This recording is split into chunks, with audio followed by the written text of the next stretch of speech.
Okay, so I know the quality of this probably isn't going to be great because I'm using my phone to film this, which is coming up to 6 years old, and the camera is starting to deteriorate on it because of the crack on the back, and I'm not spending any more money on this phone. I'm trying to get a newer one.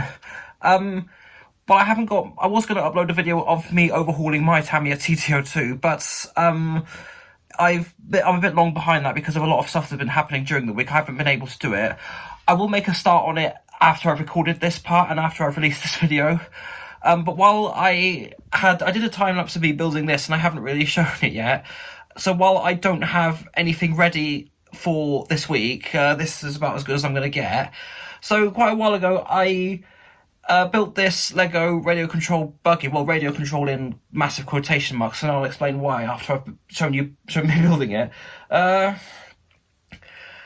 The fact is, I just had a bit of a brain fog then. But anyway, so I built this, which was actually gifted to me by my grandmother, just out of nowhere when we were visiting the Lego shop in Bristol, and I kind of just want to. I know I'm probably a bit incompetent in this video, but let's just get onto the time lapse, and then I'll explain a few things after that.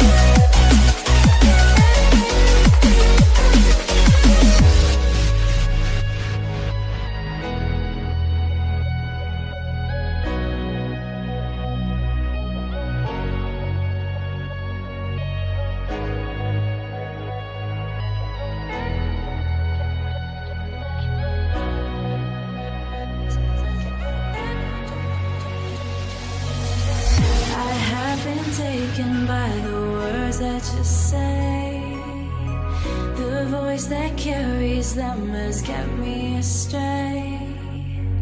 Too soon to act on it, can we ever be? That all depends on what you're feeling from me. Let me show you all the way. Let me show you all the way. Show you all the ways, yeah. Let me show you all the ways.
Anyway, so that's it built. Well, here it is, but that was just a time-lapse of me building it.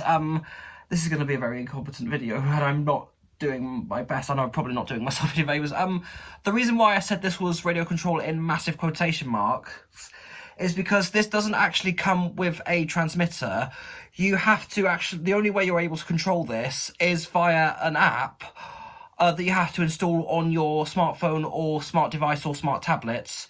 And I'm not really a fan of that because me being a radio control guy, I would much rather prefer having a designated transmitter for this rather than having an app installed on your phone because it's having to connect it to Wi-Fi. Because normally with radio control stuff, you just switch it on plug it and play without... If it's ready to run, then you don't need to bind it. But once you've binded it once, then that's it, you're good to go. However, with this, you have to set up the Wi-Fi, you have to load the app, you probably have to configure a few things. So I've been reluctant to actually use the thing. But while I don't really have anything else for this week, I just thought I'd make the most of this video while I can. So I might find some batteries, put this in it, and see if I can find the app, and see where just things go from there. Okay, this is interesting. So I wondered why it wasn't working, because when I tried powering it on, it wasn't doing anything. But then I noticed that the battery pack was dropping slightly, and it turns out I need 6 AA's and not 3, so we're off to a good start. Okay, so it's now got 6 batteries. Let's try powering it on. And we do have a white flashing light. I presume that means that it's on but not found a connection. So we're going to try and set this up. So, Lego Technic Control Plus app. I have downloaded and opened. And you may notice that my iPad screen isn't the cleanest. That's only because... So there's our off-road buggy. Let's try driving this. So the screen... That's not what you think it is. The only reason why it's like that is because... Oh, it's Bluetooth, not Wi-Fi, so... Allow Bluetooth, yeah. So the reason what that basically was, because sometimes I like to lie in bed and have milk by my side, and I dip biscuits into them, so sometimes I end up having the milk drip onto my iPad screen. But this was literally just from last night, and I will be cleaning this off as soon as I finish making this video. So, press the green button on the hub, which I have done. Connecting. So we have a blue light. New firmware available, please update. Seriously, this thing has a firmware? See, this is the reason why I'm not a fan of having to use devices, because there's a firmware in this. And obviously, there's a lot of gubbins going on. So this is going to take a while. Bear with me. Oh my god, and after updating the firmware, after what has probably been 5 minutes, allegedly I haven't got the motors connected onto the right parts of the interface. And I'm going to have to... Hopefully I won't have to do too much taking on. I'm hoping it will all pop off easily. Oh my god. Okay, so after a lot of fiddling about and a lot of tutorials I've tried to skip, but it wouldn't let me, we do actually have the thing running. There's 2 ways actually we can control it, and... So I just want to see, so that's just from the app. So 2 ways we can control it, either on one joystick, which is just... Okay, well at least the,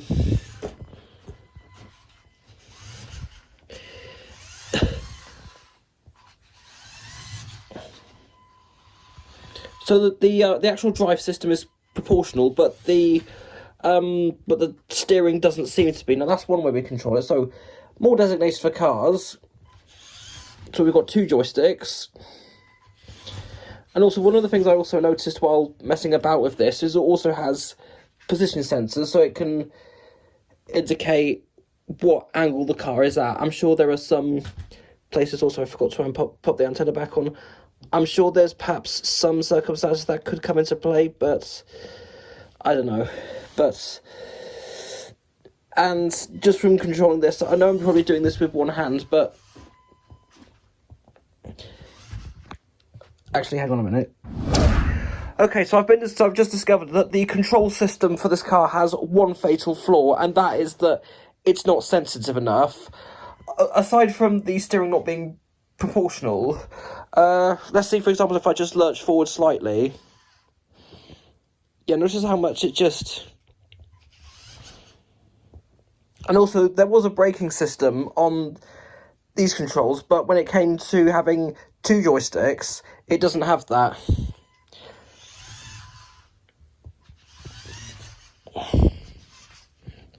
Unless I think that particular control. But let's just say if I just want to lurch forward just slightly, and look how much it does go forward. Yeah, so there is a lot of fiddling about with this system, and I'm honestly not a fan of this. I just want to see what my dad thinks of this. Alright, so after my dad drove this for a little bit, and he found the controls very weird, I just could not get used to it. And he's built a lot of Lego. He's actually building some Lego on it. There's, underneath here is the Lego Titanic. There's actually somewhere, yeah, there's a Lego Land Rover Defender there. He's built a lot of Lego in his past. He's also built, actually, I wonder if they're underneath here. If I can just, yeah, here we go. Actually, I'll flip the camera around because this will be a lot difficult. So yeah, this is all my dad's work. So he's built not the most of Lego, but it is still quite a lot. Now this, along with that, now they're both controlled via an app as well. And I think he found the controls reasonably decent, but when it came to this, and I'm not going to use the front-facing camera because the quality is a bit terrible. But as for this has one fatal flaw, and that is the fact that you have to use a app on a phone, which isn't the most reliable method, and the fact that this doesn't have its own designated transmitter. The touch controls and the overall controls are just not sensitive enough. I remember you probably just saw in the video that I just lurched forwards slightly, and it kind of went a lot more forward than it should have done. So the control on this is absolutely terrible. I absolutely hate the fact that you have to use a smart device to control this rather than use a designated transmitter like for radio control stuff, because Lego did used to do that. But I also think this is not very fair on people who can't afford smart devices, because obviously smart devices nowadays are much more expensive than this is to buy, because I think this was somewhere between the range of £149 from memory anyway. The price may have changed considering how long ago I ended up buying this. I didn't buy this, my grandmother bought it from me.